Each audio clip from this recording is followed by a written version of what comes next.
बऱ्याच वर्षानंतर राज आणि माझी भेट व्यासपीठावरती झाली.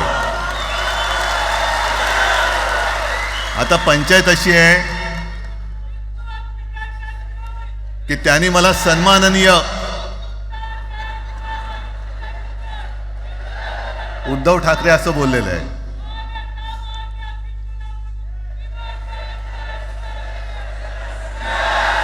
ठीक आहे.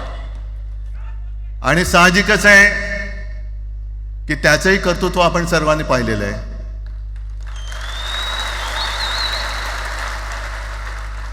म्हणून माझ्या भाषणाची सुरुवात करताना सन्माननीय राज ठाकरे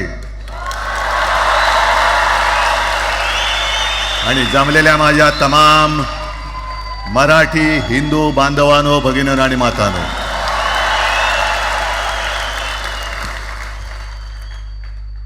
अप्रतिम मांडणी राजनी केलेली आहे. माझ्या भाषणाची काय आवश्यकता आहे असं मला वाटत नाही, कारण आजच्या कार्यक्रमाची घोषणा झाल्यानंतर साहजिकच आहे सगळ्यांचं लक्ष हे आज भाषणाकडे आहे. पण वैयक्तिक मला असं वाटतं की आज आमच्या भाषणांपेक्षा आमचं एकत्र दिसणं हे महत्त्वाचं आहे. सर्वप्रथम मी इकडे समोर सगळेजण बसलेत, ज्यांनी ज्यांनी मराठी भाषेसाठी पक्षभेद विसरून एक मराठी माणसाची वज्रमूठ दाखवली, त्या सगळ्यांना धन्यवाद देतोय. दीपक पवार पण त्याच्यात आहेत, सगळेच आहेत, मुणगेकर साहेब आहेत, सुप्रियाताई आहेत, सगळेच आहेत. कोणाकोणीचे नाही. महादेवराव बसले. महादेवराव आपल्याला सुद्धा बऱ्याच वर्षांनी पाहिलं. काय वेळेला काय जानकर बी अंजान होते असं होतं. पण एक गोष्ट नक्की की आमच्या दोघांमध्ये जो काही अंतरपाठ होता तो आनाजी पंतांनी दूर केला.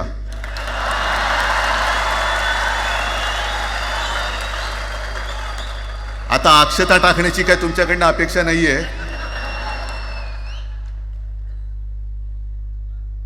एकत्र आलोयत एकत्र राहण्यासाठी.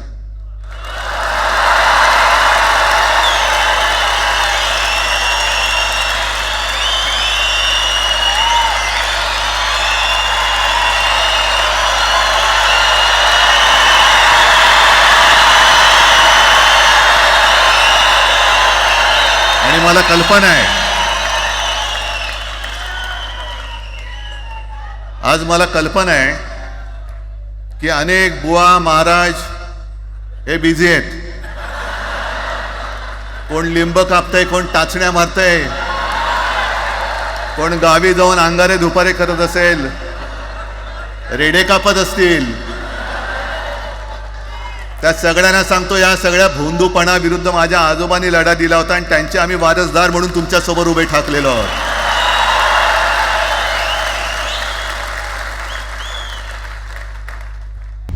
आता isakal.com आहे देशातील नंबर 1 ची मराठी न्यूज वेबसाईट.